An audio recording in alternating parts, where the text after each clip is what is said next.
I hope everything looks right here. It's giving me this orientation lock crap. So as my screen flips sideways, I guess I better go look at that. If it is, I'm not really sure. I guess I'll have to flip the screen up so I don't have to restart the stream.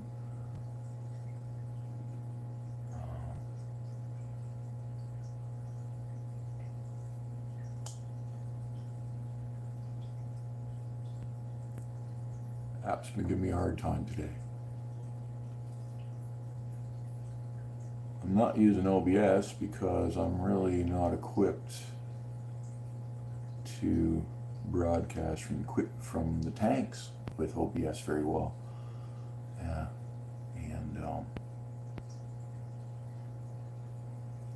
What I need to do is start investing in cameras, and I have a dedicated computer I'm going to set up for OBS, and then I'll control it from here, and just switch cameras when I want to show things, including myself. So, but for now, we're going to have to do this the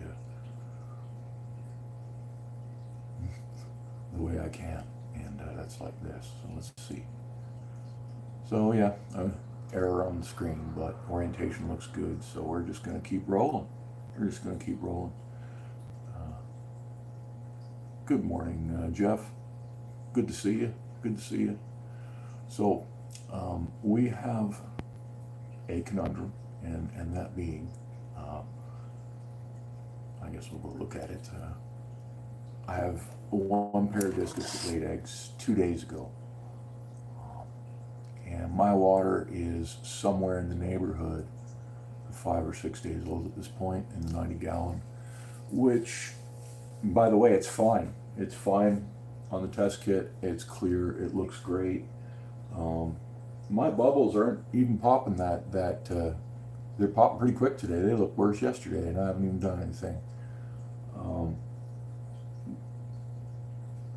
So realistically, I could probably leave the tank alone. But they're discus, and I'm growing them, and old water doesn't help any of that. You don't really get to be lazy with these fish until they get about 2 years old. The first 15 months is skeletal growth, and the rest of the 2-year period is putting on body mass. You want to grow them out right, because if you slack off in that period of time, your discus lose growth time, and when they lose growth time, they don't get it back. You end up with a smaller fish, and that's how it works with these guys. I mean, you can abuse an Oscar up the wazoo, and he's still going to turn into like a 1.5 foot long fish eventually. I mean, some of them have bad genes and stay small, but they're resilient fish. These fish have conditions that you have to meet if you want good results, and that's what makes a difference between a high dollar adult discus and a worthless one. Is the care that goes into getting it into that high dollar state of physical fitness. So, and I intend to breed, and you need really healthy, strong, large fish to breed. You can breed little ones, but you're just going to get a pathetic brood, and you're going to get weak babies, and more genetic problems because the fish didn't develop properly. So let's show you the eggs, and I'll discuss my conundrum or my concerns with changing water when I got eggs. Yeah, so let's go have a look at that.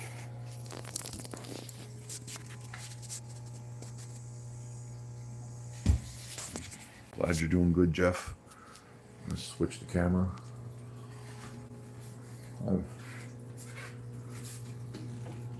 Here's Mom and Dad. Dad's closest to us. He's the brilliant Turk, and he's a German Stanker.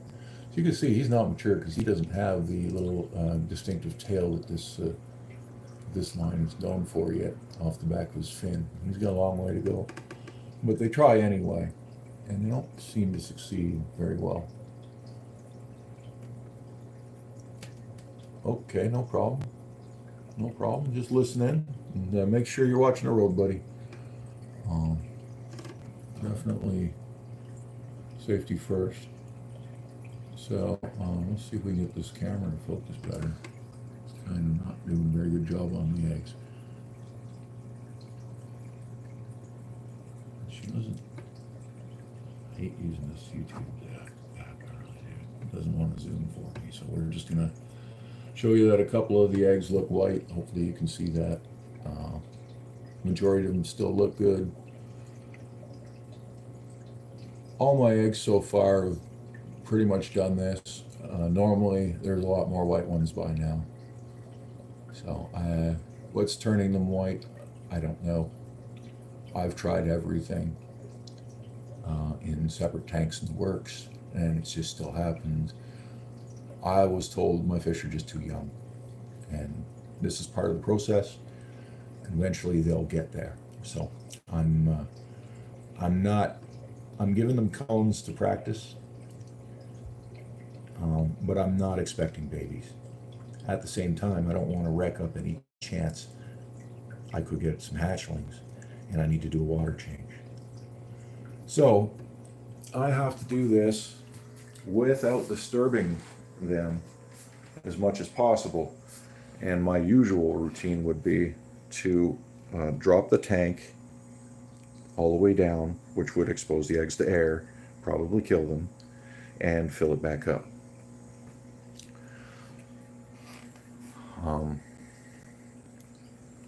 My other option that I thought about doing was, although I'm a little bit evaporated now because it's been 5-6 days, and normally I've got this filled right up to here. That's basically where my fill line is. And if the power goes out, it doesn't overflow. I mean, it gets close to the top, but it just doesn't. So, option B was I could pump out this water 30 gallons at a time. There's probably only 20 in there right now. And then refill it. But this is a sump, and you shouldn't disturb your sump, especially when you run it like I am with all of this biomedia in there. I could go and shake it all up, but basically what would happen is it would all get shaken up quite violently because my sump's big. It would try and rapidly suck the water out of there in probably about 10 seconds or 30 seconds. And things would get stirred up, and even if I refilled it and everything else and turned on the system again, doing it that way, I'm gonna murk up the tank up top. I could introduce crap that's gonna kill the eggs because I'm murking my water up, and so I can't do that. I got to be very gentle. I'm gonna be very gentle about my approach. So I gave it some thought. And here's what I'm going to attempt to do. Now, this could completely fail. I could create a flood easily doing this. But here's my plan. I have just enough hose in the right lengths. I got a long one here. Okay. I got a shorter one here, and I'm not going to use pumps because I don't want any violence in the system while I'm doing this. I want to move the water slowly. This is going to be a really slow process. Well, it's going to be more like doing water change with a python, at siphon speeds. So the plan is probably 60 gallons in here and 60 gallons in there. This one's full right now, and it's pretty much almost entirely taller than the sump the whole way down. Not entirely, but it's low enough, and it's gonna work. So I'm gonna drop this one in here, as far down as I can.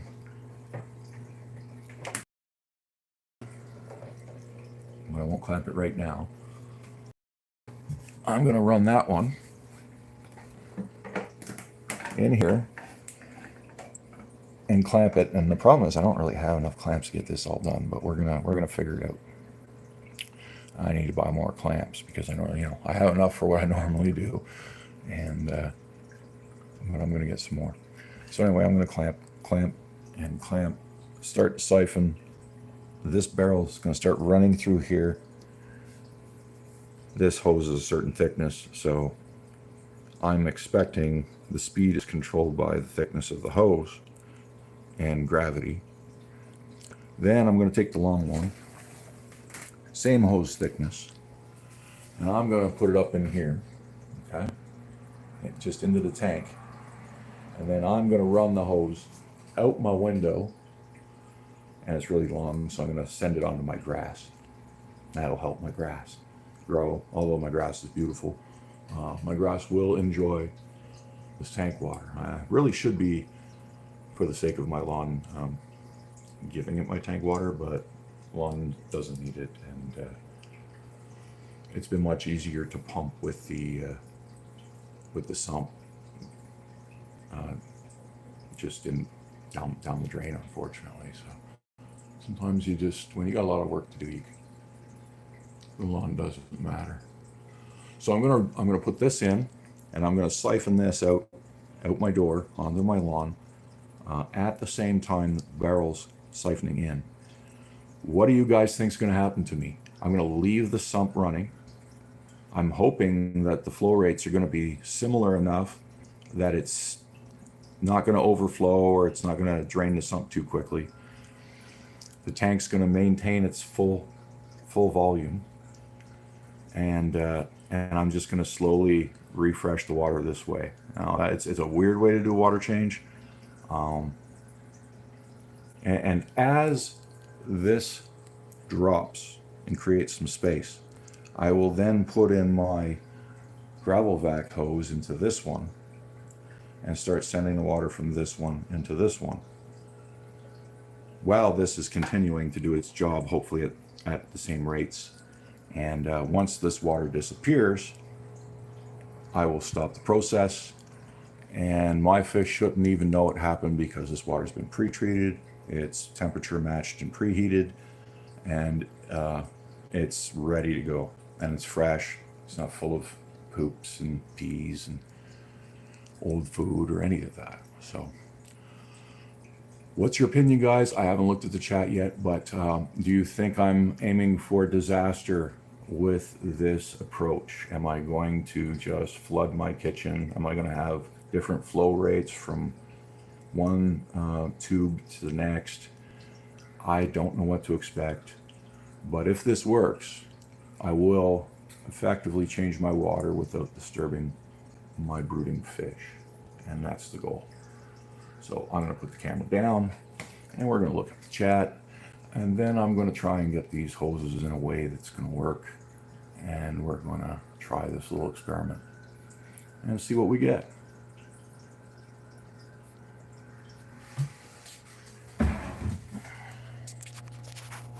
Now you know what I'm up to, and I do like to be highly descriptive. Some people find that annoying about me, but it's just who I am, and I figure it's a good idea because the idea is, we're sharing knowledge and we're learning together. So that's what I'm trying to do here. Come up with innovative approaches to common problems and see if they work. My stream's falling behind on my tablet.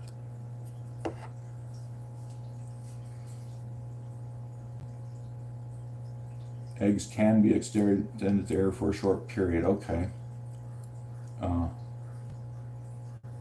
My tap water does come out hard, but I've employed a block filter system down there that, like my test kit says my tap water is 8.8 max. Basically, I get the worst color it can give me. So who knows how high it actually is. But when I employ the filters on my tap downstairs, and keep in mind, I know RO is a solution, but I live in a single standing home, and I pay water bills, and every manner of bill that exists, whether it be electricity, gas, water, in the last 5 years has skyrocketed, making our water is very wasteful. You only keep a small percentage of the water that you run through the system, and the rest of it goes down the drain. And that would cost me a fortune that I would rather spend on my fish. So I'm using block filters, and I can get better block filters than the ones I'm using. What I do right now is I run my tap water through first I run it through a 20 micron, which definitely isn't enough, block to get the larger particles into that cheaper 20 micron unit. Then I run that into a dual unit, a separate dual unit, and it has a 5 micron filter. So a lot more smaller stuff is now getting filtered out, and I'm not wrecking that 5 micron filter as quickly because the 20 micron filter is grabbing bigger stuff. So then sitting in the same dual setup, first it goes through the 5 micron, and then it goes through a forced block charcoal filter, which removes a whole bunch of other crap. And literally, and I don't know how much I'm removing from my water, but it should be somewhere between 95 and 98% of the impurities. So after that, I don't know, aside from running RO, how much more I could clean the water. But there is these pads I want to get that was suggested to me by one of the subscribers. They're called Swiss pads, and they're supposed to just do wonders for your water quality. They're expensive as hell, but you can wash and reuse them apparently. So yeah, I'm thinking of that stuff. Good morning, Mr. Smallfish. I think you told me your name, and I suck remembering names for a little while at first, and then I get it, so I apologize for that.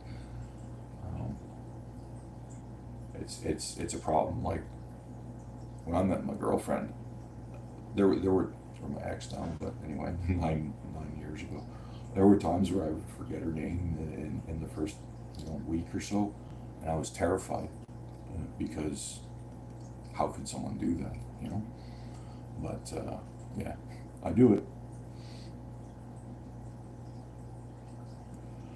So yeah, I got the block filter thing going, and it brings me, when I test off the tap after the block filter, I'm around 7.2 pH, and then when I pre-treat and condition my water in the barrels, she drops down between 6.6 and 6.4 pH. So I should be okay from a TDS perspective, but I'm probably not, and that's might be why my eggs are turning white. But I'm not entirely sure. And I could keep spending money on filters and crap, but my fish aren't old enough, and it's kind of foolish to do that because I could be just throwing money at a wall if my fish aren't old enough. So I've decided to wait, and come this maybe late fall, early winter, I'm gonna really try and breed them right again, and I will be spending probably more money then on dealing with TDS if I think I need to at that time. So for now, we will just we'll stay on a course. But like I said, I don't want to disturb them, and let's see if this works. Put that on the tablet. I'll start laying the hoses, and we'll get this show on the road. I need to drink water.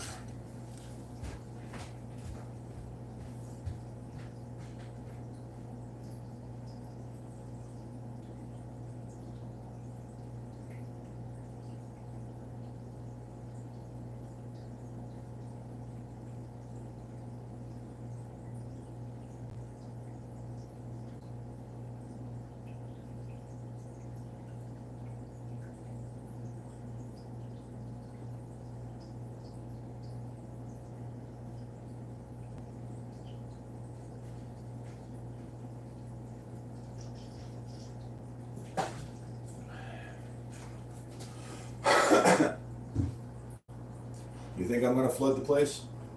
What's going to happen, folks? We'll just siphon at the same rate.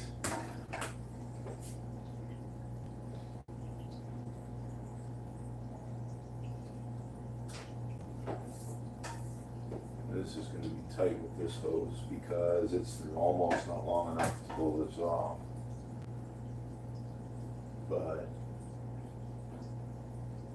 it doesn't really have to make it all the way to the bottom because I'm going to try and send this barrel into this barrel as well. I'm try. I don't know if it's going to work out. This is a random idea. It popped in my head the moment I set up the thing for the live stream. I said, okay, yeah, we're gonna water change and we're gonna do something different. So let's try and stream it out. I understand streaming in the morning is probably a bad idea, but not everyone sleeps in this world. I'm one of those people. I like to work in the morning when I'm fresh. Yeah, that's what we're doing. And everyone can always check it out later if they're interested. So it's not so bad. Clock as many hours as I can.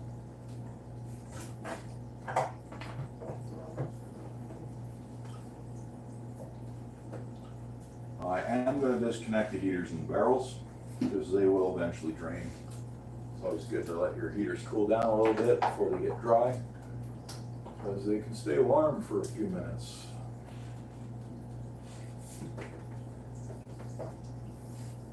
So, first off, will this even drain into this? Let's try it.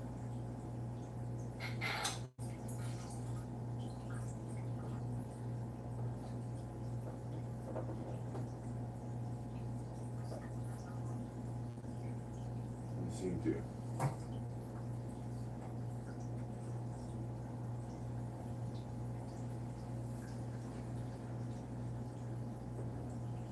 Like this.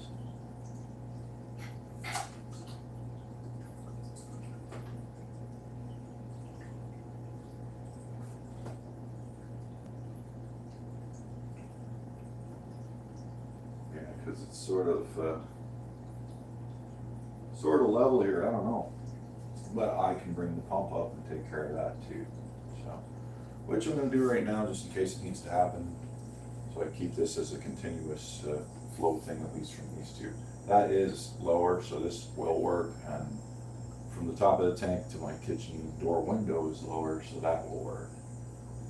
But these two doesn't want to get over the hump.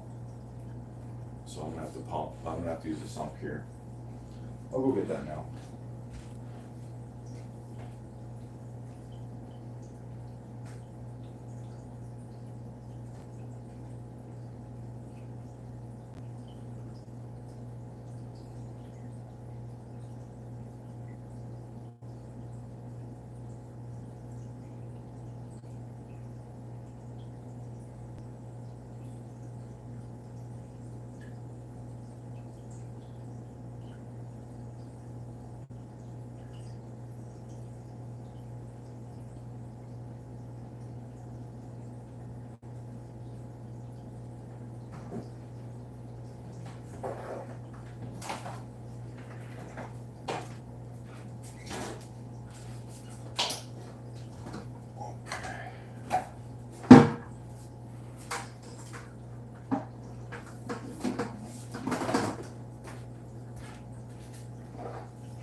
Okay, so we got the pump and the hose ready. Let's get this one laid. I think I might be able to just pinch this up alongside this filter here. I'll have to use a clamp.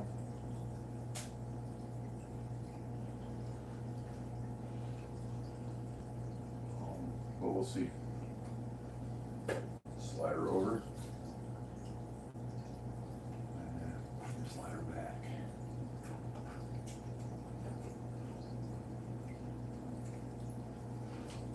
Okay.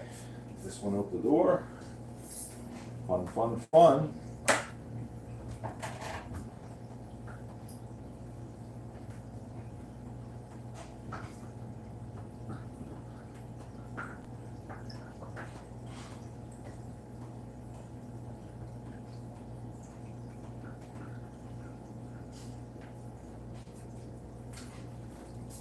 Cap will prime down the back end here for good measure, although these are already been done and they're fine. I'd like to add a little.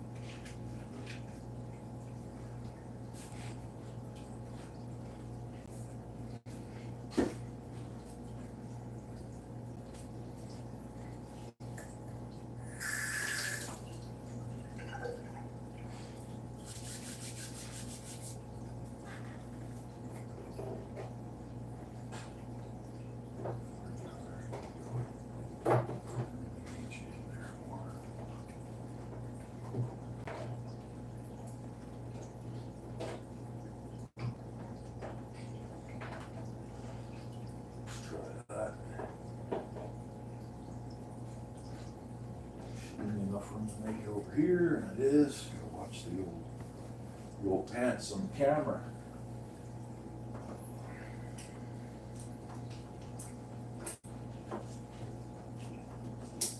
Don't need to be horrifying people.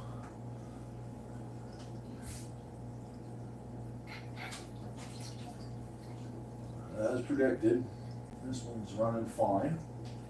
The flow rate looks good. Be better, but it's pretty good. Okay, so I'm gonna let this sump start to fill because it's low. Before I start to drain up top here, I'm gonna leave the heaters running. I'm gonna leave the filters running. I'm not turning anything off on the main tank. So the main tank is, by all intents and purposes, remaining untouched from the fish's perspective, and that's what I'm after here. It's good to know that in case of emergencies, I could drop the water rapidly and expose the eggs for a short period of time. Thank you, Jeff. But I don't want to do that because discus are emotional, finicky fish, and if I did that, they would probably panic and just eat every egg. That's what I think. That's why I'm doing this, because I think that's going to happen, and I'm going to run into this situation again and again with this tank, right? And if when they are mature and babies are being successful and I am properly dialed in, if this method works, I'll be using it, because then I don't have to piss anybody off. I don't have to risk sucking babies up in the pump. It's a slow, gentle approach, but it will work. I think it'll work. So I'm almost at the height I want the sump to be at to get this started. I just gotta hope the flow rates through these tubes are gonna be similar for this to work. I'll know fast. I'll know soon enough. Either the sump will overflow or it'll start to drain, right? So, and And if that happens, I think what I'll do is if the sump starts dropping, I'll pinch off the outflow of the door until it comes back up, and vice versa. If it happens the other way, I'll just pinch this one off until it drops. I should be able to manage it just fine, but I am going to have to watch it. It's not like walk away and let it happen, or else I flood my kitchen. And although I could survive that, it wouldn't be the kitchen doesn't have a basement under it. It's an extension of my house, and there's just it's just built over the ground basically. So if water leaked through the floor, it just land on dirt underneath. So that's why I keep my tanks here. I don't keep my tanks on the main floor because the house is too old to support weight, and the way this is built, it's not a problem. The rest of my tanks are downstairs. You should never keep big tanks on your main floor in your house. You'll ruin your house. It's a bad idea. You'll ruin your house. I have a friend who is going through that right now, and yeah, it just deformed the frame of his house. And now he's got all kinds of cracks he shouldn't have, and there's water and air ingressing, and it's ruined his house. Okay, so now we're starting the outdoor one.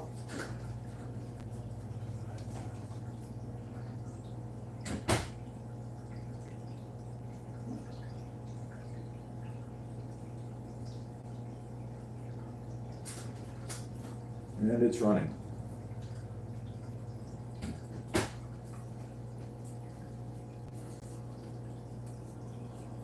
Flow rate might be faster down there, but we'll see what happens.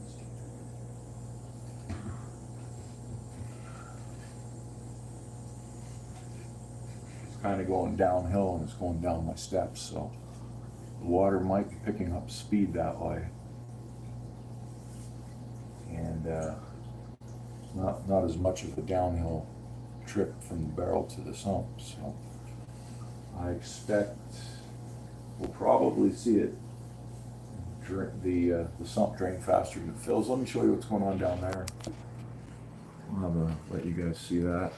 Hopefully it's lit up well enough. I've got it pretty close to the top. And mind you, it's only been a few seconds, but I haven't seen a change yet. So if the speed is controlled by the hose thickness, I'm really not sure what the answer is to this. I don't know the physics, but if the speed of the water traveling from one location to the next is controlled by the hose thickness, this water level should stay steady, I would expect. But I'm thinking gravity and distance and hose length, they're all going to be factors. And we're going to get two different results from each location. But it's actually holding. I haven't really noticed, I'm not seeing a noticeable drop yet. Let's bring it closer, we can watch it together and see what we get on the water line here.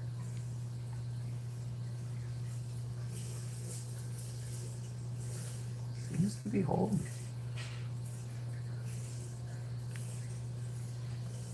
The upper tanks actually dropped a bit, interestingly enough. So the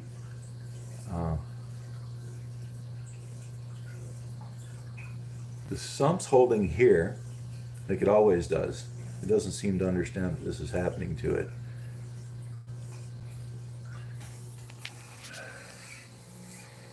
But the upper tank has dropped about an inch. We'll see what happens with that.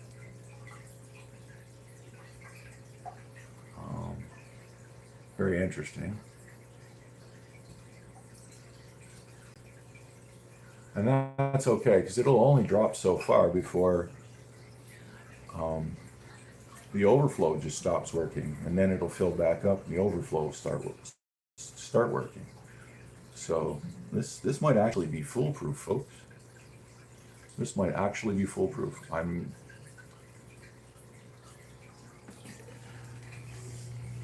I'm not going to walk away, but okay, I think we've dropped a little bit here now too. Just a tad though, like an inch maybe. And it's been a few minutes, so I don't know though. That still might be holding. I think it's down a bit, but negligible.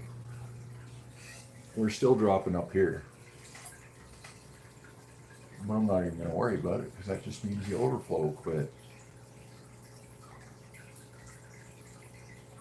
Of course, if the overflow quits, yeah, then no more water is coming down here.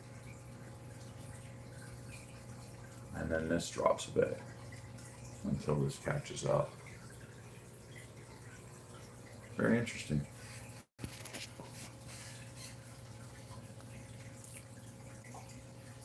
Very interesting.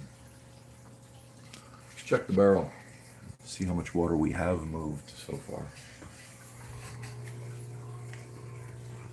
So, we're not down too far yet. But, an example of how far I filled them.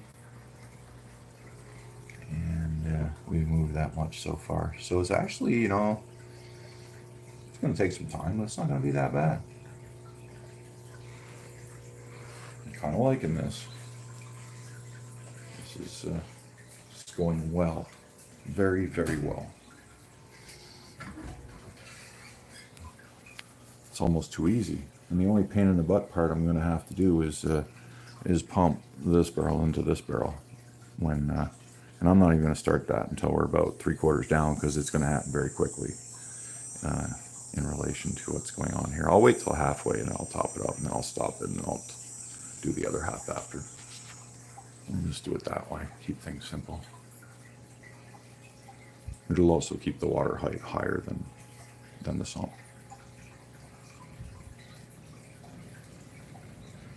Yeah, so that's basically what's happened now. I think we're just below the intake, while the sump keeps pumping it in, and we're gonna get to the intake behaving, I guess, like the speed of this at some point. Yeah, the overflow is going to end up being overflowing at the rate of this somehow, which is cool. So yeah, no, this is a viable water change method. It's not really as good as draining and refilling. That's definitely better. Completely removing and then completely refilling. You'll get a higher percentage of the water changed out that way. But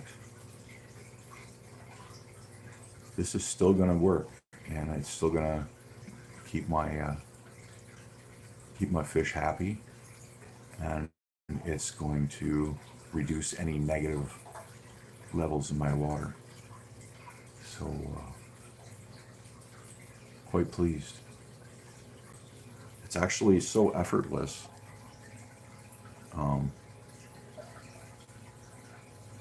I don't know why I didn't think of it sooner. The only downfall is it's going to be time consuming. But I have sore back days, and actually today's kind of one of them because the weather got cold and that's how it works. And it just sort of affects my nerves in a stupid way, and I get sore. And so yeah, on days like this, I could do a lazy long water change like this, and I don't have to neglect anybody because I don't feel good.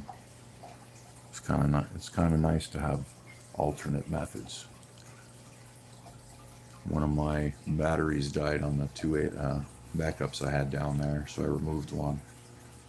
I actually have about 15 of these in my basement, but they all need new batteries. And then replacing the batteries only costs about $50, but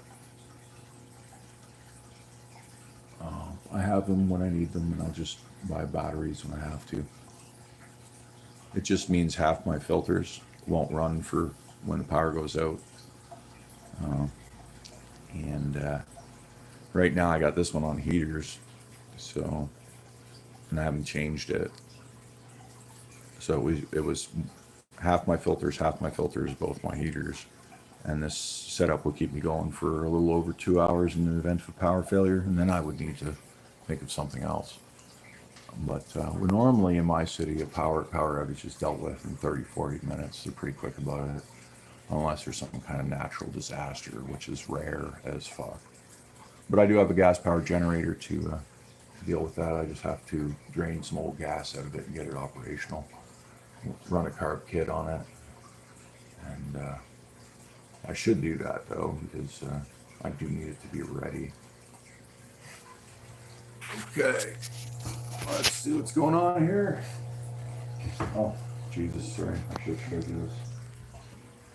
So as we continue, the sump is now draining quite quickly. So the outflow is definitely faster than the inflow, and I'm going to pinch off the outflow line, let the tank catch up, and then I'm going to open it back up again.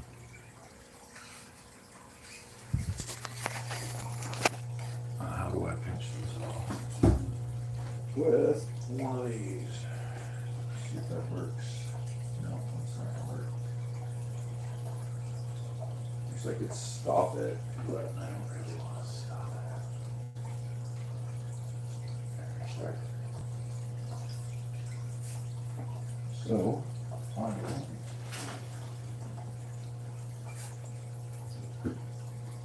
bring the window down on there. It doesn't cut my line. I don't think it will. That should slow down the outflow. We'll see what happens. Now,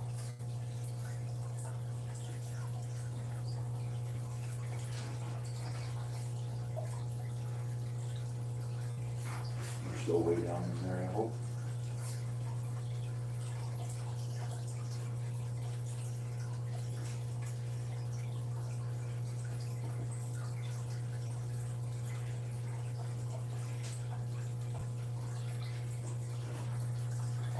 That's not if it was poking up, it would have broke siphon. Go ahead and check that.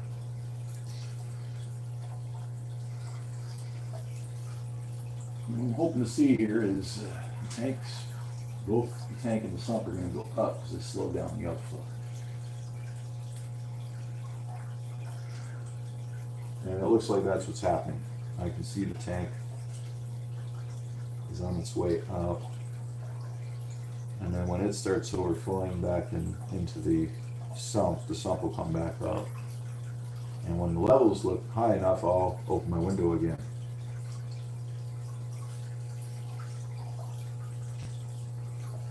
I start preparing this. Let's see if this now, because this one's lower, maybe it'll work. Maybe if I pull this one up higher. So I need a shorter hose. I'm just going to have to do it like that. See if it'll work.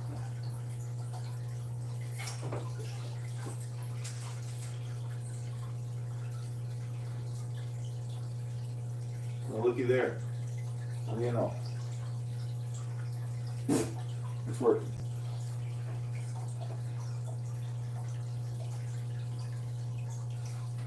Okay. I don't have to use the sump to go barrel to barrel. I just had to wait for this one to drop a bit, and from business. That's awesome.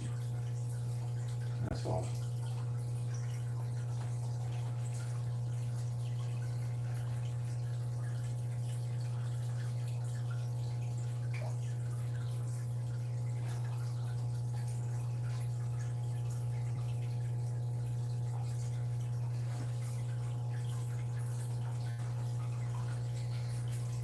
Taking a while, but the water line up top is creeping up. The water line in the sump ain't.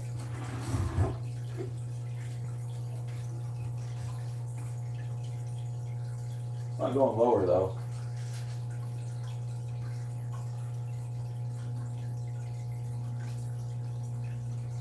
So we're gaining. We're gaining. I'm heading in the right direction. That's good. Come down here and show you. So we've got our water line around the halfway mark. It's not dropping anymore. It was lower than that earlier.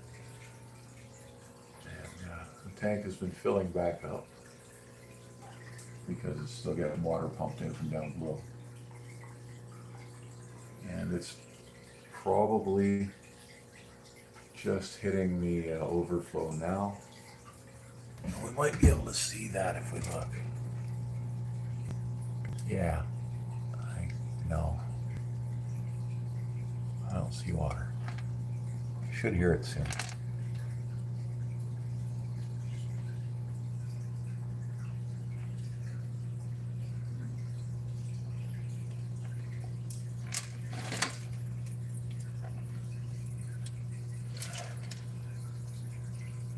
This water level is still rising, which is good, but it's rising because of this intake hose from the barrel. It's not rising due to the overflow as of yet. I'll make sure that overflow is running before I open the window.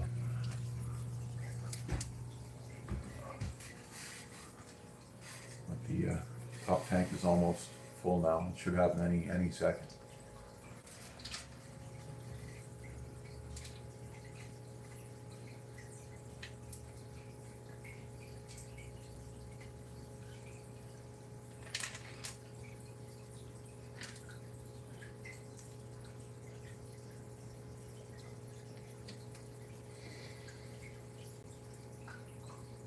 This is awesome.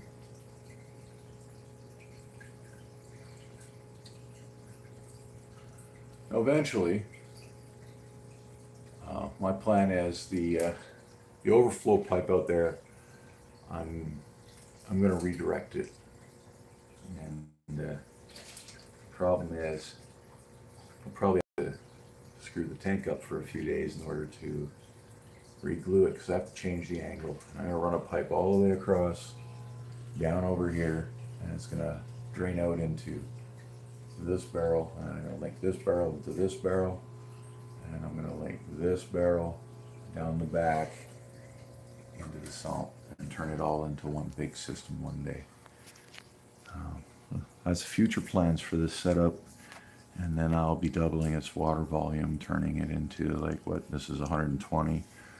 And that's roughly 120, so I'd have a 240 gallon flow system up here after that, which would make for a real fine, not that it isn't already a really fine setup, but it'll be really nice then. And why am I doing this with barrels instead of buying a 240 gallon tank? Because when I do have it set up like this, the same thing as downstairs, I'll be able to just drain the barrels, fill them back up, turn shit back on, and it's 50% water change without my fish even knowing. That's what I'm after. But I'm not sure I want to do it up here. I'm really not sure.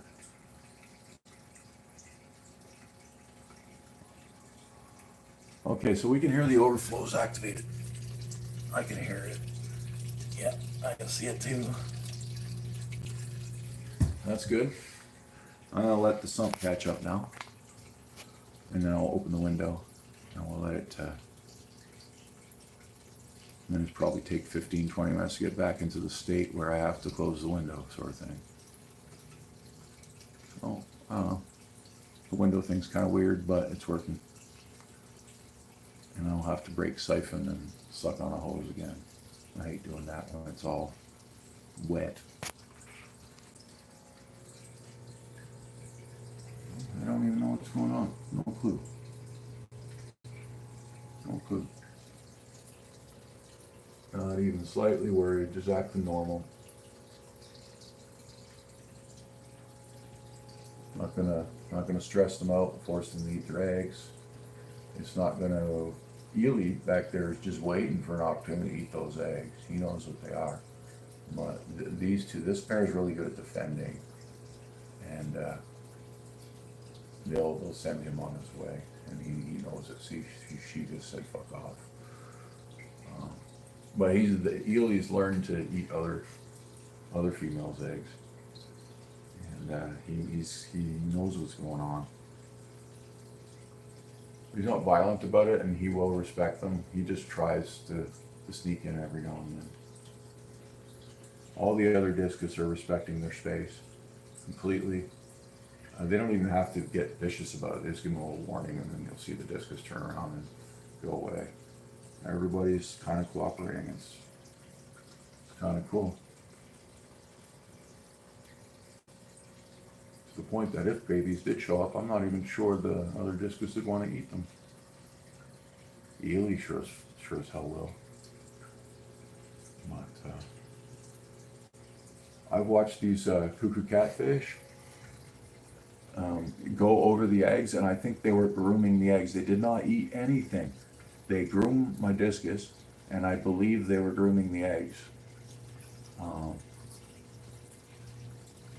don't know if that must be normal behavior for them, but I was like, oh no. And the discus didn't stop them. The discus totally allowed it.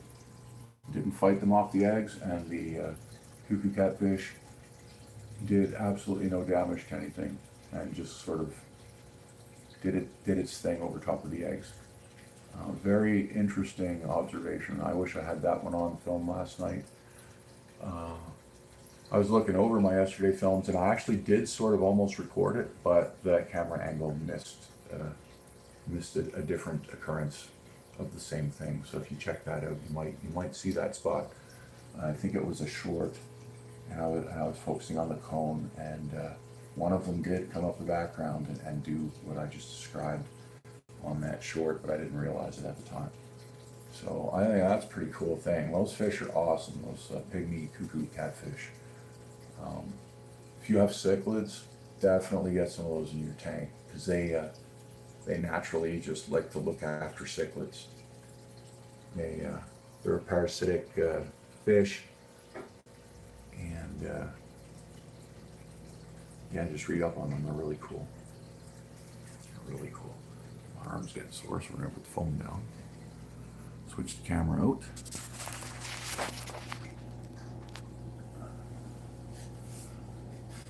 That's sort of a relaxing way to change your water.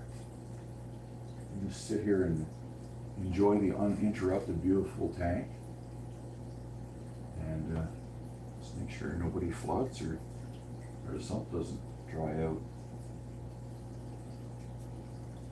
So right now, sump's still at 50% volume. Almost wondering if it's not flowing, but it's definitely still flowing.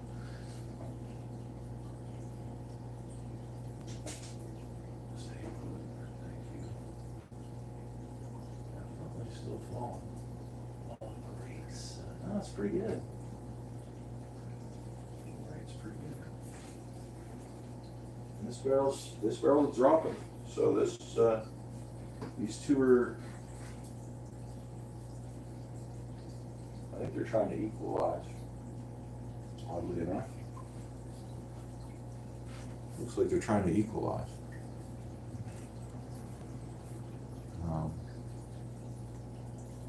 Yep. Now the tank's staying full at least, but I'm not really draining right now either. That's okay. I'm replacing old water that already left, so we're just gonna wait. I'm just gonna wait. This is going to be a slow process. The first barrel is about here right now. Hopefully you can see my finger, but that's the water line on the barrel. I'd say it's about 25% down. And the second barrel is probably only dropped 10 gallons, maybe, so far. Not even, because it hasn't been running that long.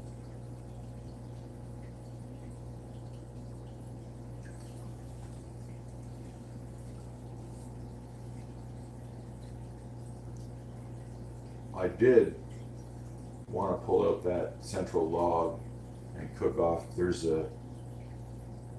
like, I think it's blackbeard building up on it. It's not really building up anywhere else right now. Well, maybe in a couple spots, but yeah, I gotta kill that off.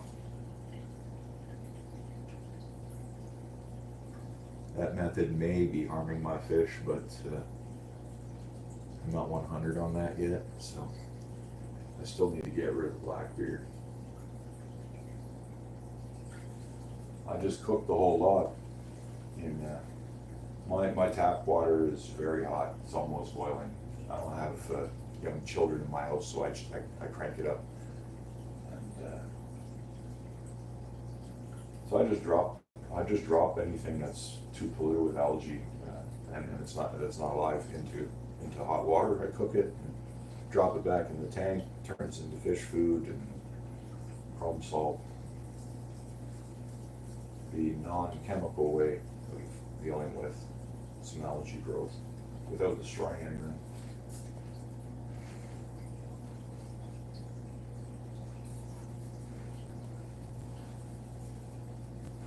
Will definitely be a long water change. I won't be doing this very often because of the time it's taking.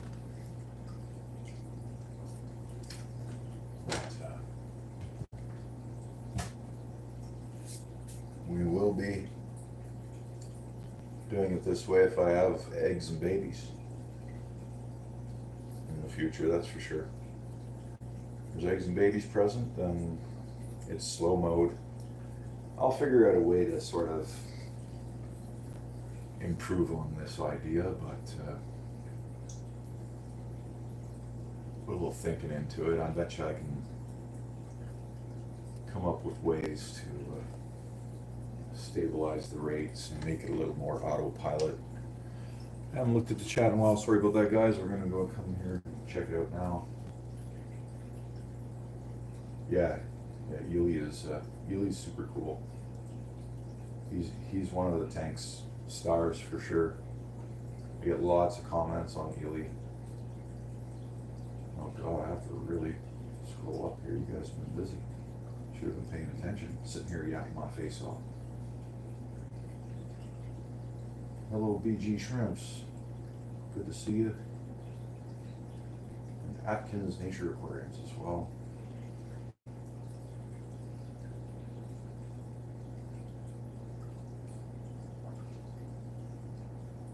Okay, I'm back to where I last read. How big is my sump? The tank itself is around 30 gallons, and I think it's pumping at a 230 gallon an hour. Could be a little less than that. I'm not sure because I didn't buy that one. It was used, and it doesn't really say. I just base it on what I think the flow rate looks like, and its size, and other ones that are for sale that look that size. So, yeah, that's how big is the sump.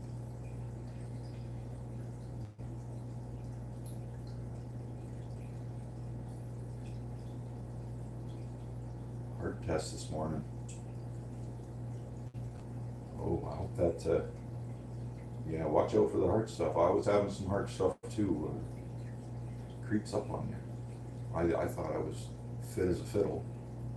I was a pretty big lad up until about 2 years ago when I had to turn it around. And yeah, my feet started swelling up like balloons. All my lower legs were doing it, to the point where the skin wanted to split. It was horrible. It was painful, and I couldn't walk right. And I got stuck like that for heck. Like, it was happening to me constantly for a couple of years until I lost enough weight that it would stop happening. That's where I'm at now. Finally healthy again.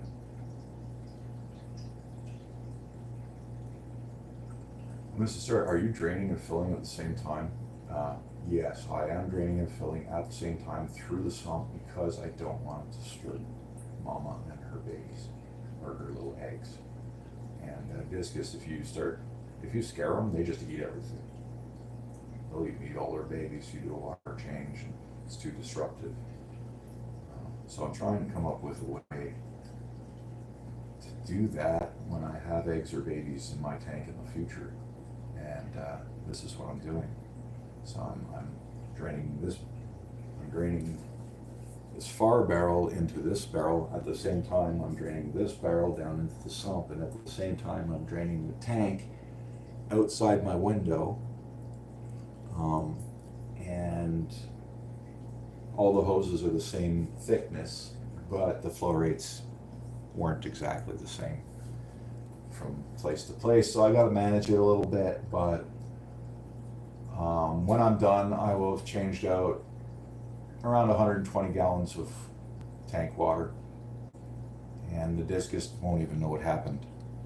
So that's my goal here. That's what I'm trying to achieve. And the sump is slowly filling back up because I've got the outside line pinched off right now, because the outside line is draining way faster than it's gravity draining way faster than this line is filling the sump back up. So I have to keep an eye on that and let the tank and the sump catch back up, or let the barrel catch them back up, and then I'll open the window again. I'm using my window to pinch the line off. I know it's kind of crazy, but it's working. Plastic window, so it shouldn't break the line. And yeah, I'll open the window back up, more of the water will drain out, and I'll just keep doing it until these barrels are empty. And it's not the best way to do a water change, I understand that, but I still moved 120 gallons out and sent 120 gallons in. It's just mixing while it's happening, I guess, and that's that. But who cares? The water conditions were great.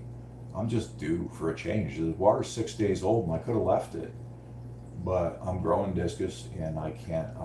You can't keep growing discus in old water because they slow down. They won't grow if you do that. You want your water changed often, and even I wait too long now, but my tank's really well dialed in, so there's just no point really in doing it every day. People say do it every day. I don't. That's nonsense. You don't need to do that. You just don't need to do that. Unless you're like trying to keep discus with sponge filters or something. You don't need to do that. And continue down the list. I do not lose power very often. Actually, since I set this tank up a year ago, I haven't lost power once. But I like to be prepared.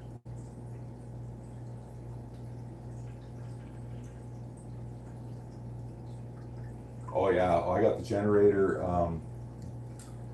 gifted, and by somebody who basically just didn't need it anymore. They sold their house and moved into a condo apartment and not allowed to have it there basically. So here you go.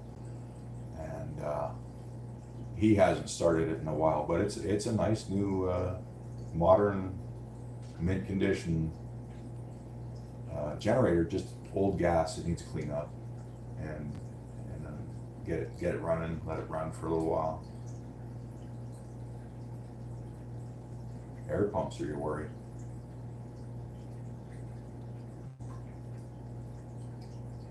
Yeah.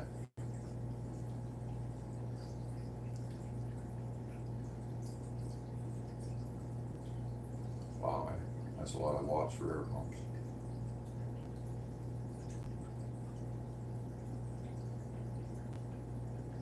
Yeah, no, the one I have is actually a pretty big generator. Probably run my whole house. Or what I need, like my fridge and stuff, and my tanks. Charge my phones, that kind of thing.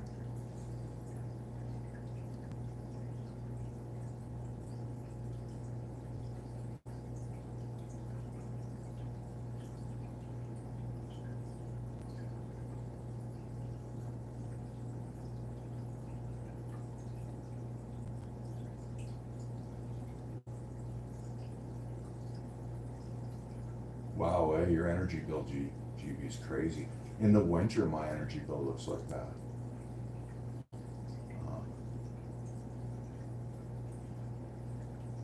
You spend $100 on your fish, eh? I think I only spend about $30 in the winter on my fish. It's my furnace that kicks the shit out of my power bill.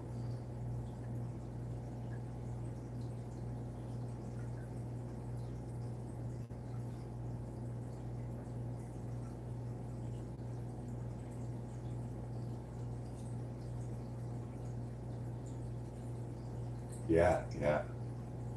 That's what I'm thinking too. Like maybe I could just sort of set this up where I can just throw a switch and get all the flow rates right. And all I'm doing is filling barrels and throwing a switch once a week. That'd be fucking cool. Pardon my language. I get comfortable and then I start speaking like a drunk sailor. I gotta really try not to do that when I'm on YouTube. So we're doing good. I'm about to open the window. I'm gonna get another 5 minutes. That's a valid way to do a water change. Yeah, I could see the reef guys wanting to do this for the same reasons.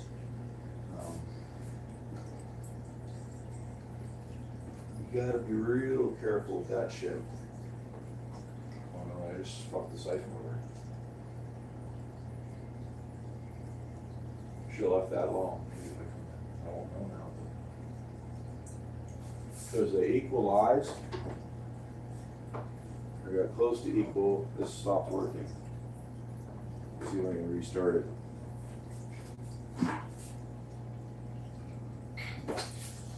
Ugh, hate that. At least this water's not full of poo. No. Enough playing around, because if this gets higher, then it'll be faster. So I'm using the big boy now. I need this to be full so it stays fast, and it's getting too low to stay fast.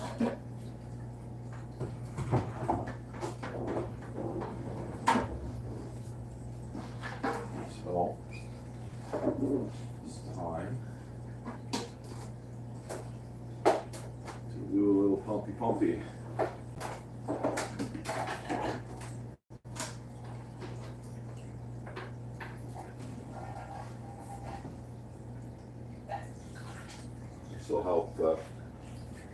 This will help speed up the gravity feed by bringing the water level right up. Yeah.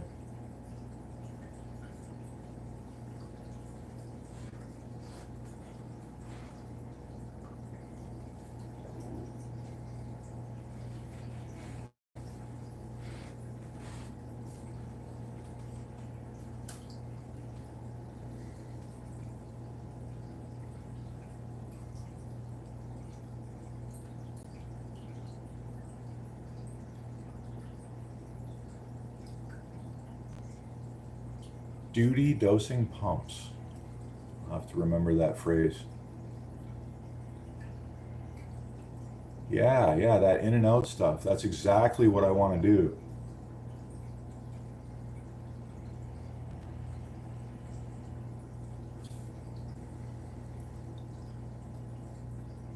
Hey Atkins, if you've got a link to that product, these continuous duty dosing pumps. If you could, I'm gonna give you a thing, so I think I can make you show links, right?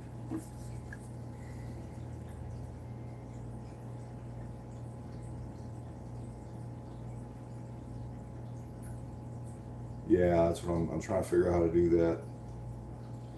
Click your name, maybe. Ah, here we go. Add as moderator.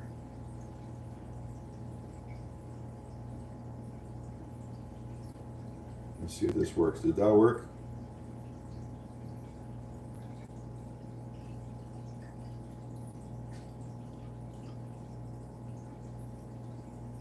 Not sure if it worked. Hopefully it did.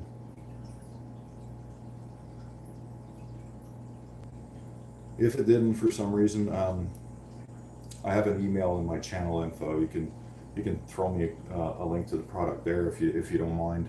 I think this should work though.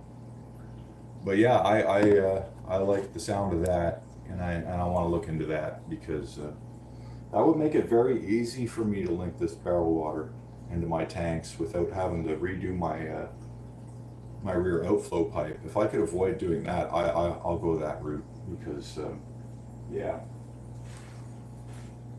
it'd be a lot more convenient.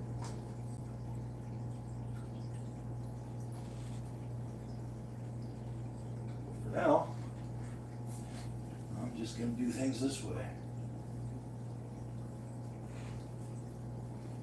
Mom was nice and happy.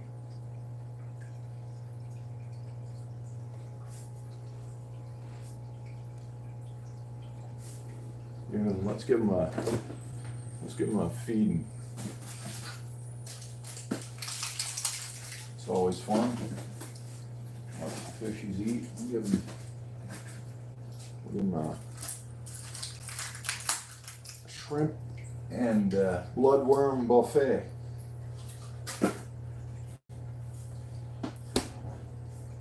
And I like to use my hand. I know I could stick them in feeders, but the discus won't let Ely eat if I don't do this, and the little guy gets a better chance at have food when I do this. He comes. He's learned to come right up in my hand. This little white guy. He's a smart little dude. He's a good eater. He's gonna grow well. Can't wait to see the white one get huge. He was the first one I saw in a year, so I bought him. And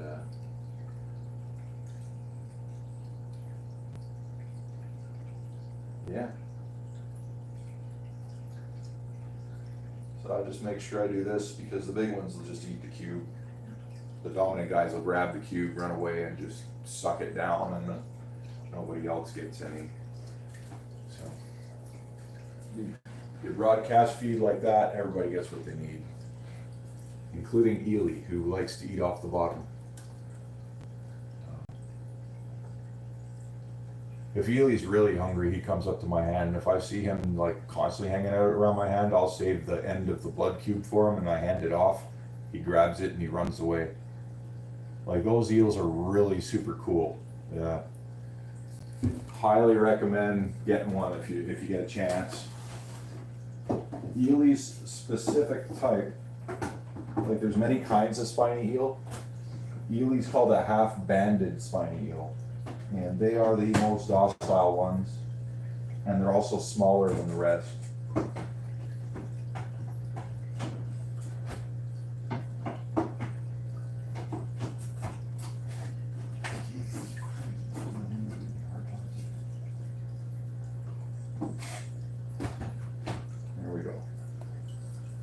Okay. Whoa, whoa, whoa, a little too far.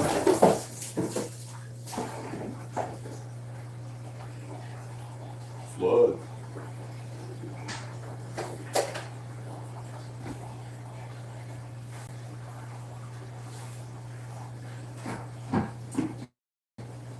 Floor towel to the rescue.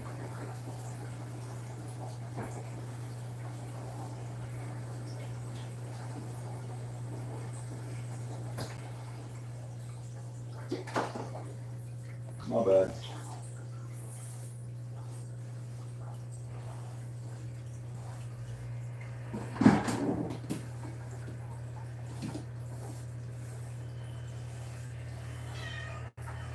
Hello, Mr. Greg. How's you?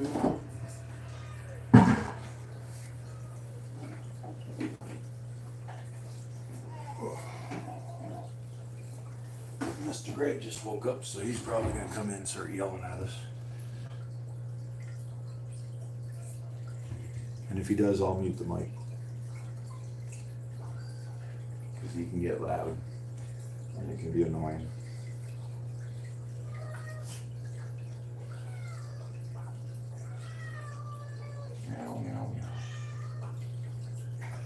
I'm going to do that. Spare you guys the screaming.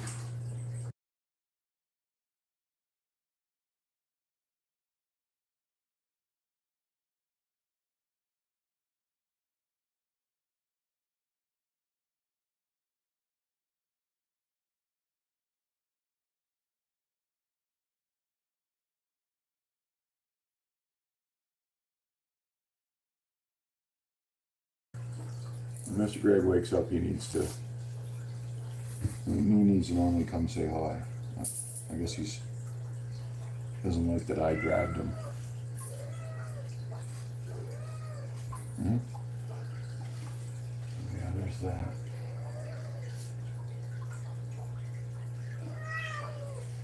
I'll mute. I'm gonna mute, but I'm still here.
Good news is one barrel's empty, so this one was filled back up, and when that one finishes, it's done.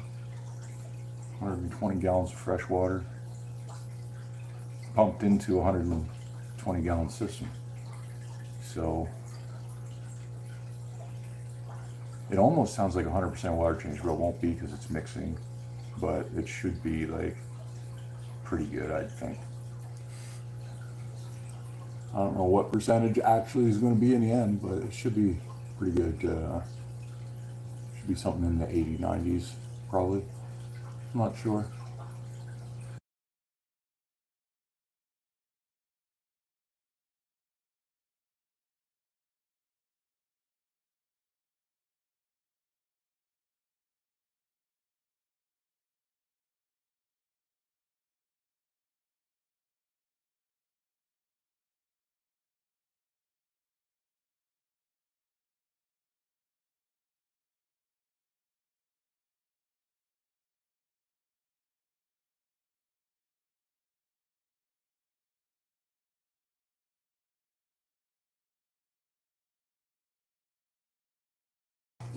Forgot I muted.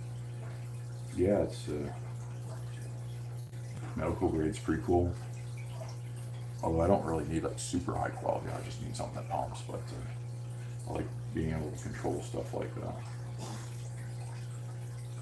Definitely, probably the way I'm gonna have to go.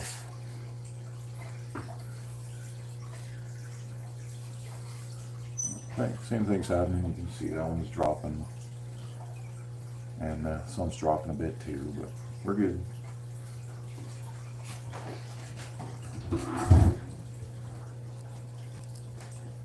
Sort of. Not much, just doing some work. I don't know what I just did.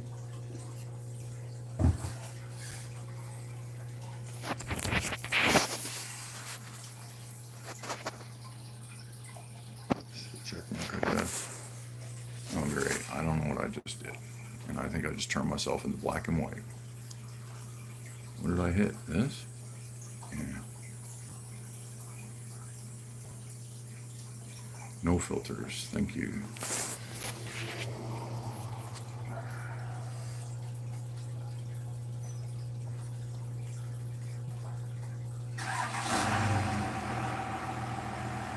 I'll mute that too. Diesel truck starting. Son started his truck.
I don't know if you got a view there, but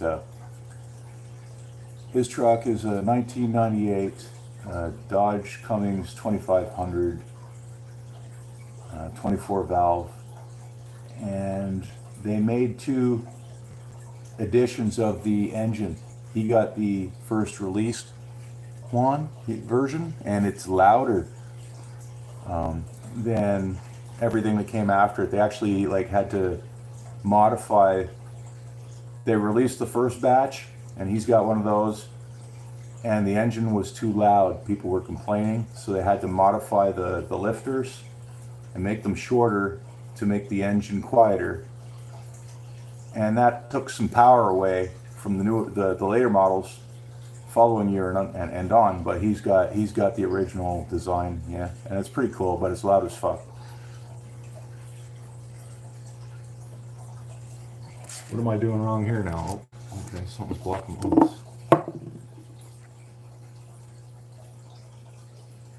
I have my vape in front of the camera. I apologize.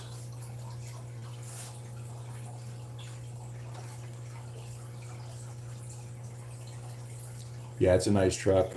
When he brought it home, it was done in. The cab was nice, but everything else was rotten. We had to replace everything, and the deck was so bad in the back that we just ripped it off, threw it out, and installed a flatbed. And now it's his work vehicle, and it's more reliable than any new truck out there. It didn't cost him the $150,000 we have to spend on a new 2500 up here, and the new ones, they can't even take weight. The frames snap in half. I know a few people that's had that happen. They weren't even hauling much, and the damn frame snapped in half. So he's better off with this older truck, in my opinion.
And I close the window again, pinch that off, let everything catch up. The last barrel's down about, well, it was filled to the freaking brim up here, and I dropped it down this much. So, probably a good half hour left. And definitely a slow process, but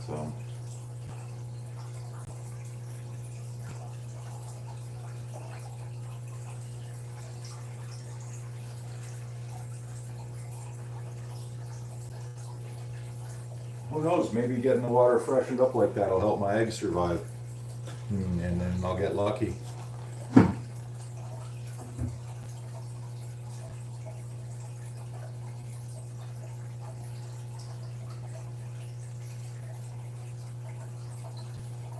Yeah, he had, he's done most of all that. I think he needs a couple of control arms, and then the whole thing's been replaced up front on that one, on his Dodge.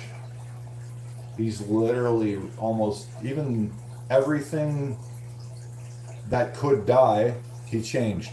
All the stuff that when you look up that truck, it tends to blow in 20 years. If it was still working, he changed it because it's gonna blow and he don't want to deal with it. It's his work truck. You can't have his truck down. Yeah. His truck, I think it just rolled over 850,000 kilometers on that Cummins engine. And it runs like a kitten. And I think when he bought it, it had like 730,000 on it. So it's going to be a million mile or million kilometer truck in another year or two, probably 2, maybe 3. And not many trucks can do that. Not many engines can do that nowadays.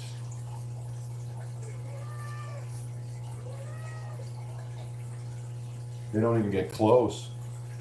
76K is great. You got lots of time on that truck. 93 with 76K? Actually, that's impressive. Must have, would you buy it off of like a 92-year-old or something? Stay in the garage?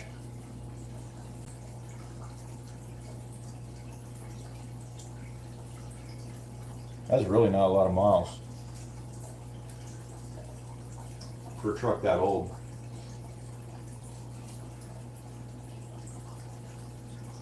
Yeah, see, look what you put on it. So who owned it before you? Somebody who didn't drive much. It must have been one owner. It's a good find. It's a good find. Is it mint, or is it all, did it rust up, or did they look after it?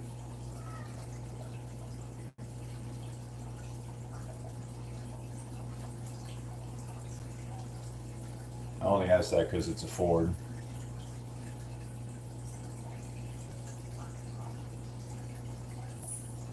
Because the Dodge was rusty. The Dodges rust like that, but Fords aren't much better. And those the steel they were using in the 90s wasn't all that shit hot either. There you go. Yeah, it was your aunt's.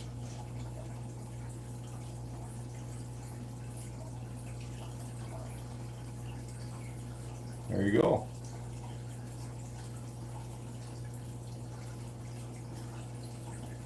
Owned by an older lady. So yeah. You're lucky your kids didn't drive it, because they would have drove it like they rented it and it'd be destroyed.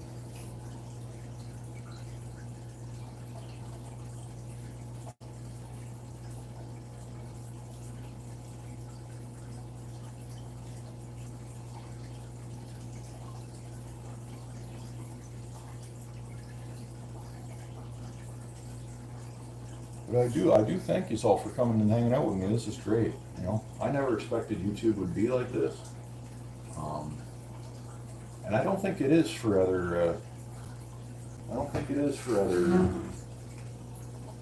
Sit. Oh boy. I don't think YouTube's like from a community's perspective. The fish community is really something else. It's I don't think there's anything else quite like that, like this on YouTube. Really glad. I didn't expect anything like this when I made the channel. It was just, first thought was I need a video log. Second thought was, oh my God, look at all the misinformation out there. And now I realize there's a community of fish keepers. And it's just thrilling, really. It's awesome. Couldn't be happier.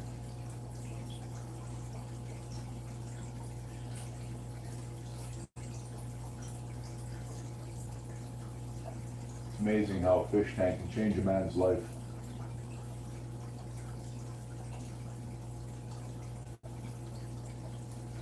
Kind of a weird statement to say, but for me, it's the truth. It's turned around some dark times.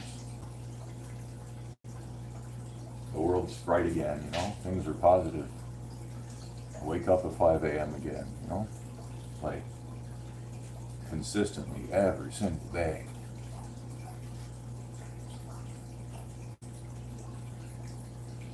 So maybe losing weight helped that. Losing weight probably added to all that too, right? So people often ask me, what would I say to someone younger than me or my younger self? I would say, you're going to get into your 40s and it's going to sneak up on you. And your metabolism is going to slow down, and you're going to be a habitual person, so you're just going to live every day like you normally do, and all of a sudden you're going to be out of shape. It's going to happen to you between the ages of probably 43 and 46. If you're of Western European descent and you have a lot of Celtic DNA, that's probably how it'll be. Before that, I was fit my whole life, so I never had to worry about managing and controlling things like body weight. You know, I just wasn't a concern. So you have to learn how to do that, and it's harder than you think. A lot of people fail, and if you don't figure it out, you're dead.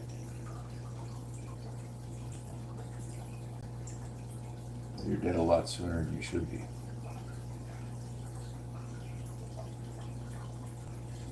And that's what was happening to me. I was on the fast track for congestive heart failure, and it hit me like a truck, and it came quick. So keep your eye on that weight when you get in your 40s, folks. It'll take you down hard and fast. Real hard and fast. You think, oh, it's not a problem. You cut a deal with your significant other. Let's get fat together. No, don't play that game. Just don't do it. A few years of freaking hell for me. And I'm out of it now. Thank the Lord.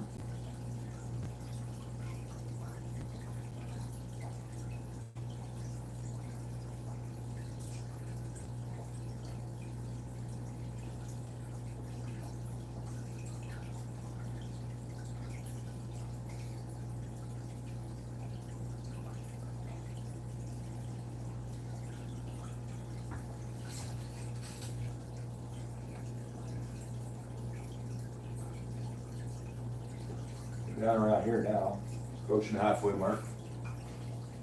Probably gonna slow it the hell down too.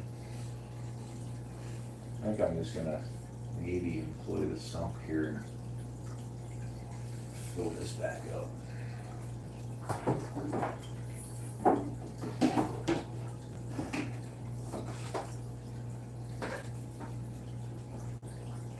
Please don't follow it.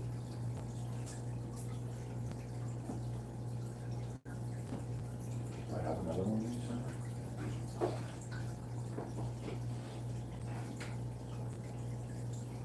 This is gonna be more violent than I want it to be.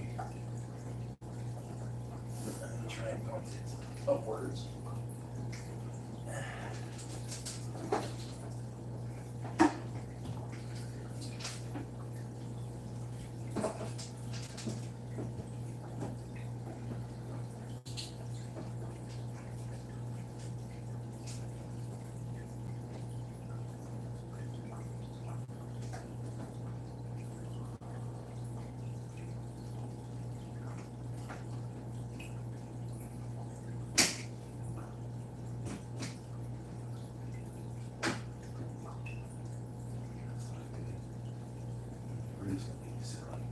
See what happens.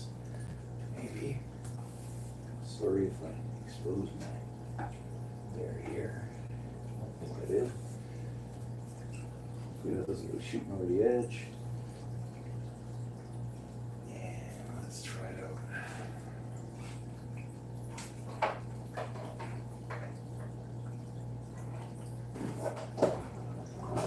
Still some in there, let's use it. Just a little bit, enough to get this done, I think.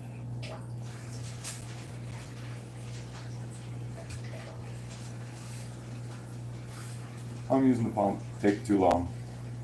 I'm using the pump to refill the sump, and I'm doing it as gently as I can. Let's have a look at the chat. Hello Craig, how you doing? Well, I gotta start dishing out channel ops, because once you do it to one person, you gotta do it to everyone. So let's, here we are, how do I, maybe here? Add as moderator. There we go. What else we got in here? We got Atkins already. Let's get BG set up here. BG's awesome. Add as moderator. There we go. And then Mr. Smallfish, where are you? I know you're working. You're just running your phone for me. Oh, and there goes my sump. I'm going to continue out that first barrel on it. Switch that. Add as moderator. There we go.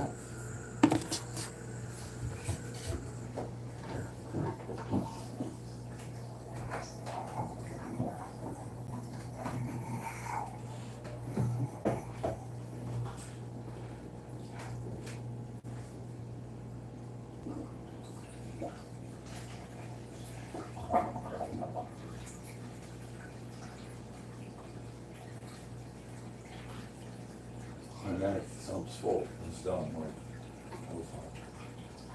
Like rocket ship. So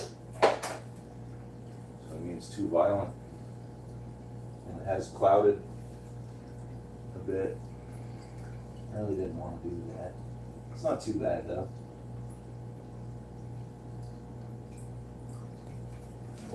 Window back up.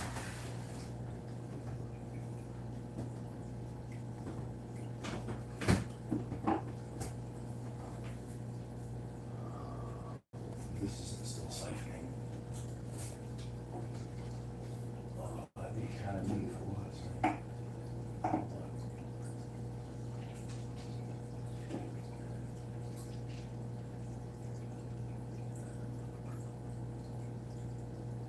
Leave it is.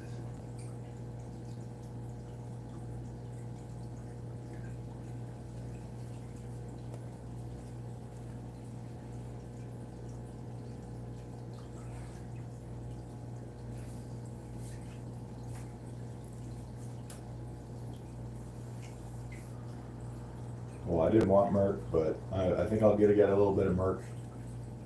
It won't be bad. The sump's pretty clean, but I don't like shaking it up in there because you get all the beneficial bacteria sticking to all those pot scrubbies, and I don't want it to stay there. I don't want to shake it off and send it through the tank. Probably doesn't matter if I do, but I don't know. It's just something I don't mess with.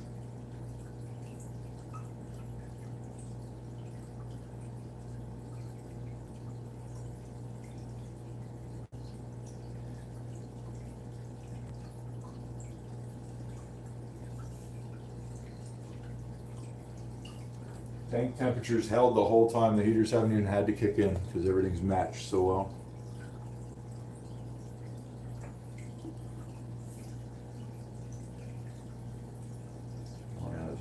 On the list here, I gotta promote. Oh, Empire of Dirt. We gotta get you, buddy. We gotta get you. And as moderator. There we go. And I think I've hit everybody that showed up today. Oh, Red Laser. Red Laser. And as moderator. There we go. I did get small fish. I did get BG. I think I got you all now. Yes, I heat the tubs. The tubs are rain barrels. If you're interested in ever needing to pre-treat your water, at least up here for me, finding rain barrels was the cheapest way to get a large volume container that was strong. And you know, garbage cans are great, but they're not meant to hold like 500 pounds of water, and they break down. The ones I have, let me show you what. Okay.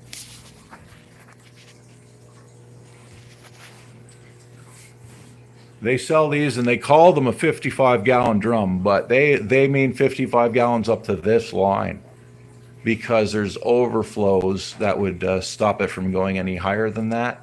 But I clog those up with silicone and I fill her right up. So I get an extra, it's probably 60 gallon like that.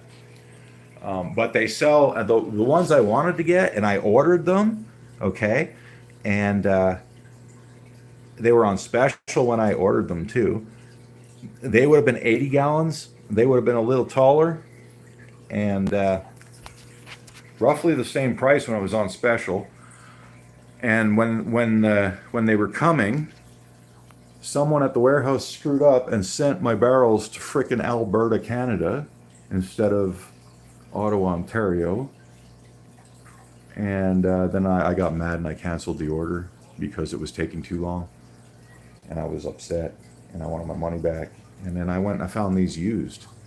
I got 3 of these brown ones and the blue one for less than the cost of one of those 80-gallon barrels. So I went for it. And they were in someone's backyard being used for a garden. And they actually already had a little bit of biology set up in them, and I left it there. Because they were outside and in the sun and stuff. The blue one was full of algae. I left it there. The blue one in the basement to help my cycle start. In the basement set up.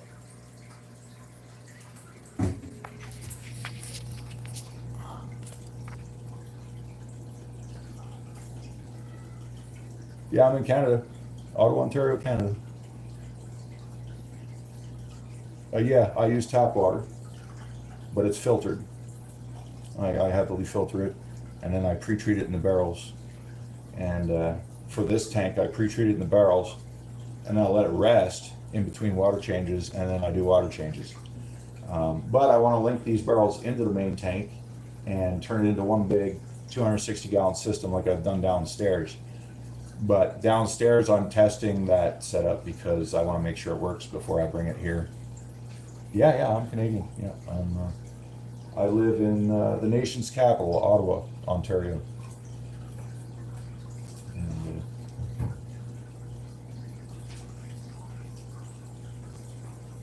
I see Canada as the 51st state anyway, so.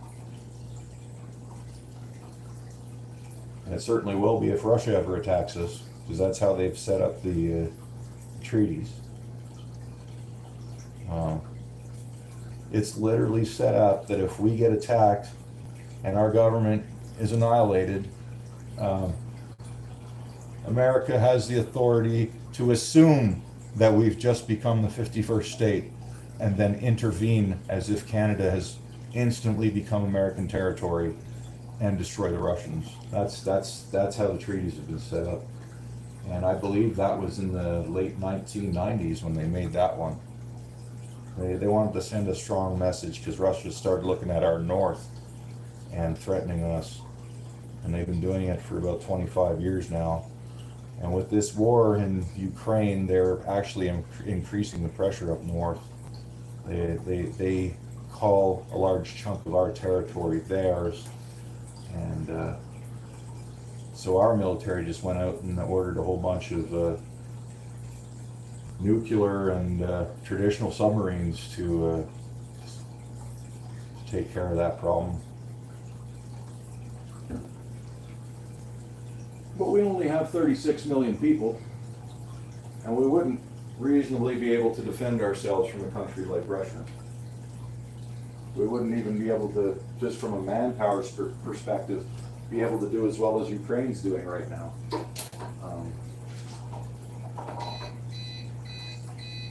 Why did that happen? I just turned off my power bar by accident. That's a bummer. I'm going to add some more water. Did I plug in the right one? I don't think I did. I plugged in my heater.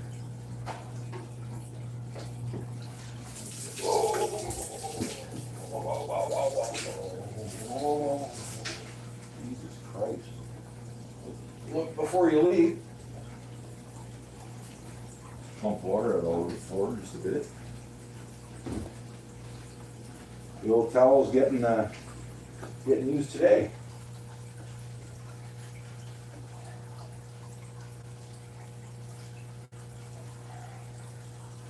Old towel's getting used today. With 30. Oh.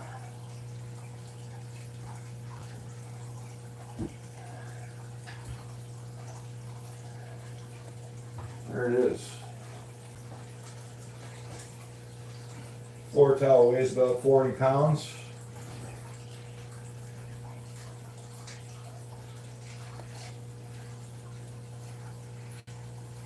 I hate when I get the inside of my stand wet. That's what I've done. Thankfully, it's not particle board, and it's actual wood.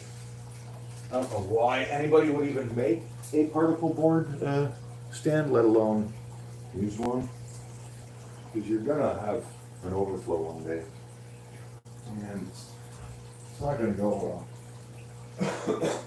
Very dangerous product to make is a particle board stand.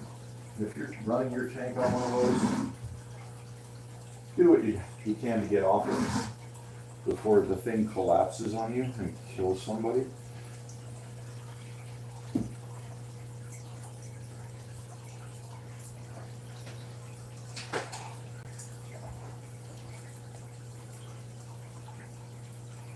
Oak wood. Yeah, I'm not sure what that one is. I think it might be pine. It's just aged. I wish it was oak. But I don't think it is. This is pine. Even the way this is built, I'm not very comfortable with it.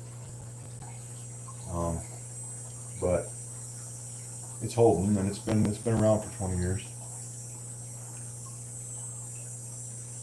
Whoa, whoa, whoa, whoa, whoa, whoa, whoa. Jesus. That was close. That was damn close. See, I'm not used to working on this and being distracted at the same time. And I'm 50, so it's easier to have a short-term memory lapse like that, and then you flood your place. But thankfully I caught that one.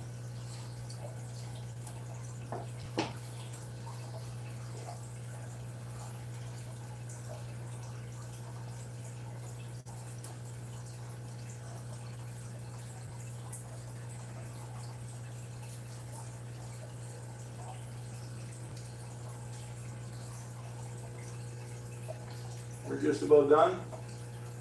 As soon as I hear that sump make noise, this process will be complete.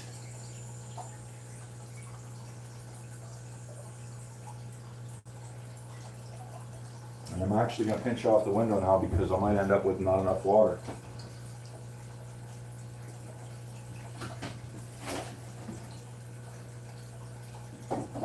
Might actually end up with not enough water, which is not the end of the world, but I want to do it. So, see what happens. Should have closed that window a little sooner.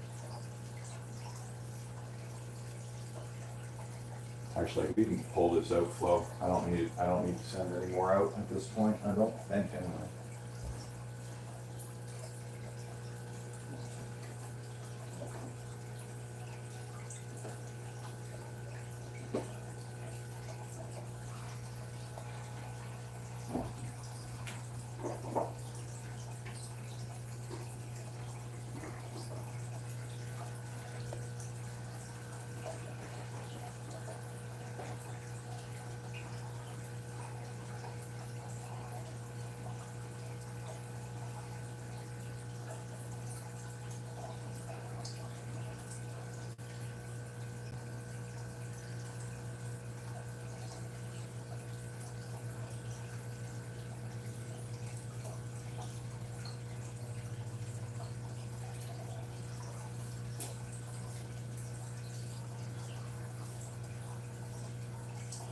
Yes, I feed my fish a lot.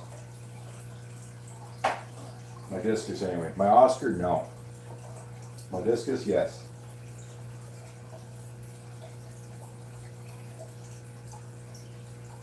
And I mean like 6+ times a day. Very small feedings each time, but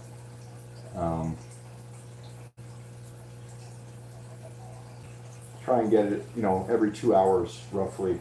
Throw them a very small feeding, because they metabolize their food in roughly an hour and a half while they're growing.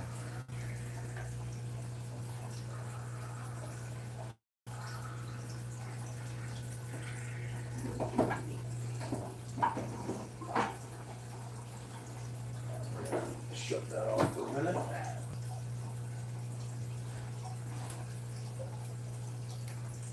I gotta use the pump to get the bottom out of the barrels for sure. The siphon ain't gonna work that way. I'm probably just gonna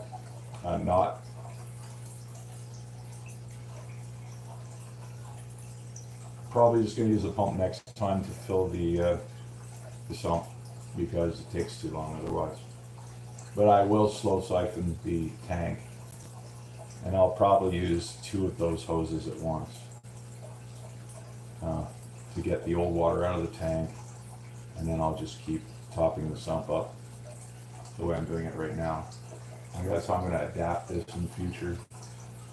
It doesn't seem to be causing the murk I was worrying about, so which is good. And truthfully, if it did, my filters would mop up that mark in about 15 minutes anyway. But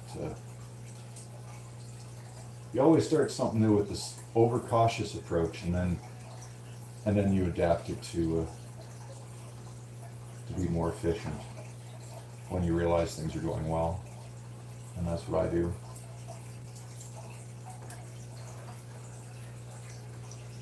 But I do believe I don't have enough water now.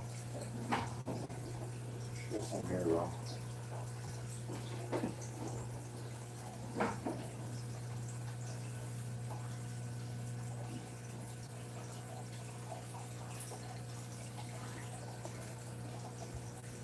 We can pull this.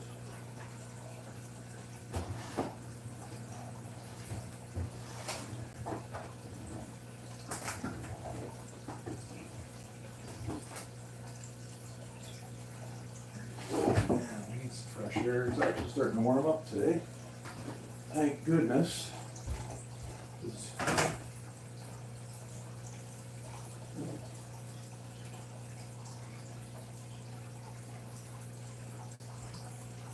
It was cold yesterday and it was cold last night too.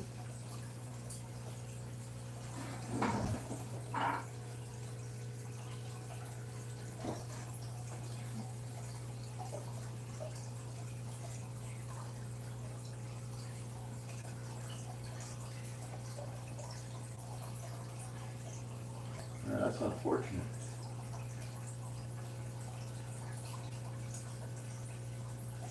Kind of weird the sump hasn't, or the hop tank hasn't caught up yet. I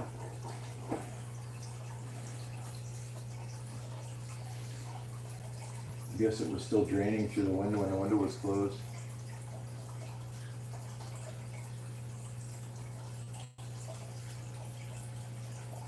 Shouldn't take that long to catch up.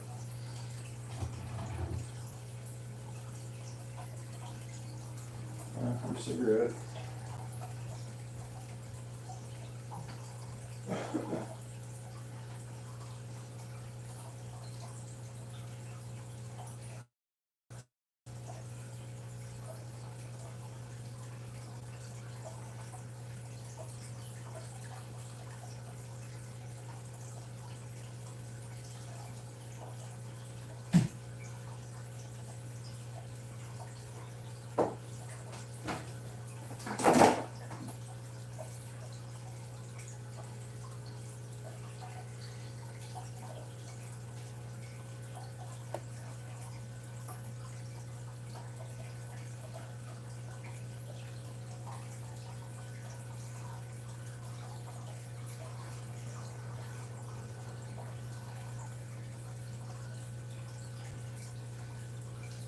What's going on?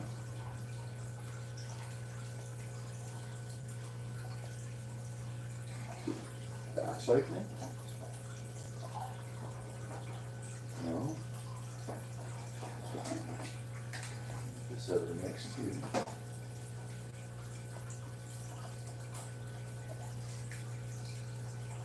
They can like you while you fill up.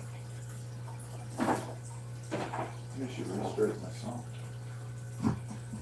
Maybe it's slow.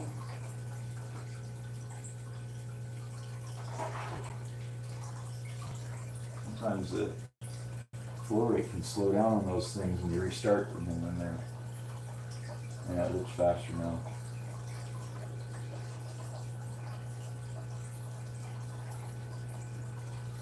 Been running for 6 days and it's slowed down.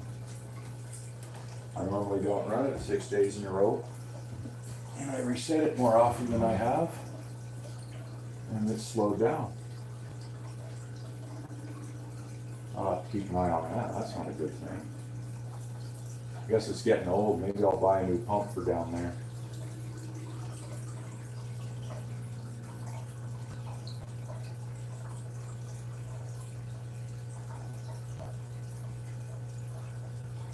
There you go. Now it's filling up. Like, yeah.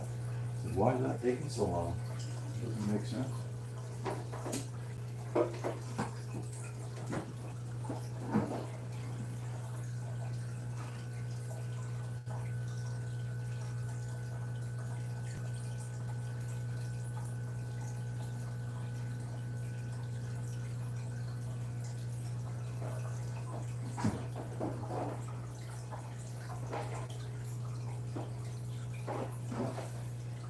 learned something new about my pump down there. It's not good. I keep that flow rate up. I'll just start plugging it every other day just to make sure it's running full speed.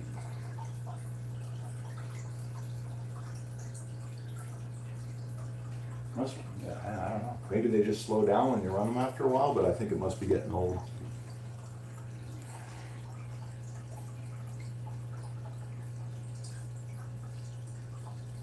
Problem up on the cinder blocks.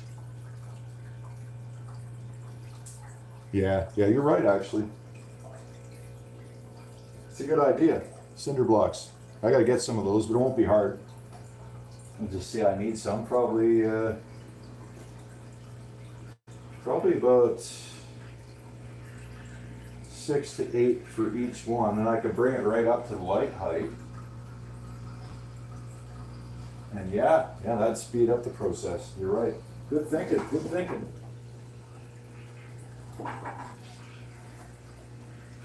Another great thing about these, being able to do live streams and let other people share your thoughts with everyone else. They can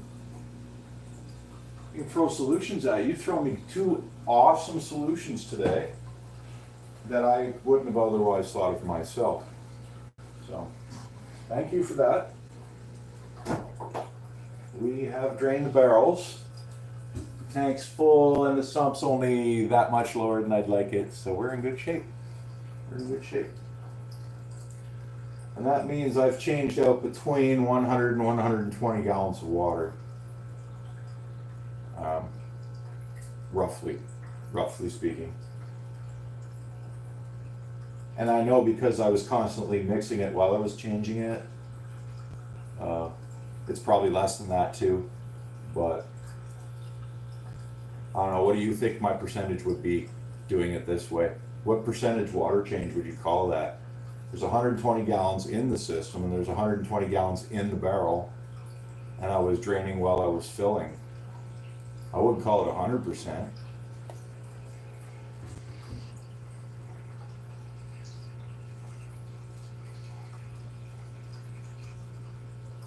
Yeah. Maybe that's what slowed it down. Well, I don't know. Replugging it in, it's back. It looks full strength again, and the fill rate was what I'm used to seeing. Yeah, but it really slowed down there.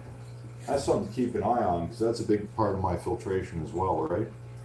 But that's why I preach filter redundancy, like when I talk about filtration, because these little things like that go wrong, and you don't know it's going to go wrong. You don't expect it's going to go wrong, and then it does. Am I back siphoning?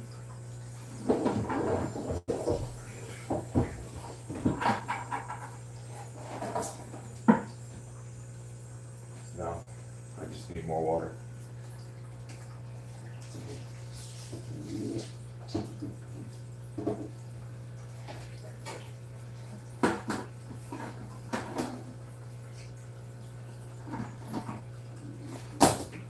Thanks again for watching. Pretty sure I'm subbed to everybody. I'm just going to make sure here. Oh, Atkins, I was not subbed to you, but I am now. For sure, and I'm ringing the bell too.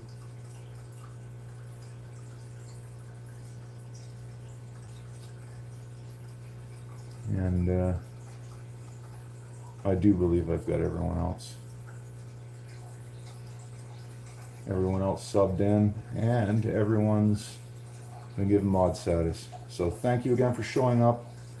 We're done this maintenance for now, so we'll end the video, and we'll catch you on the next one. Thanks for hanging out, and thanks for the great ideas. I appreciate that. Ciao for now.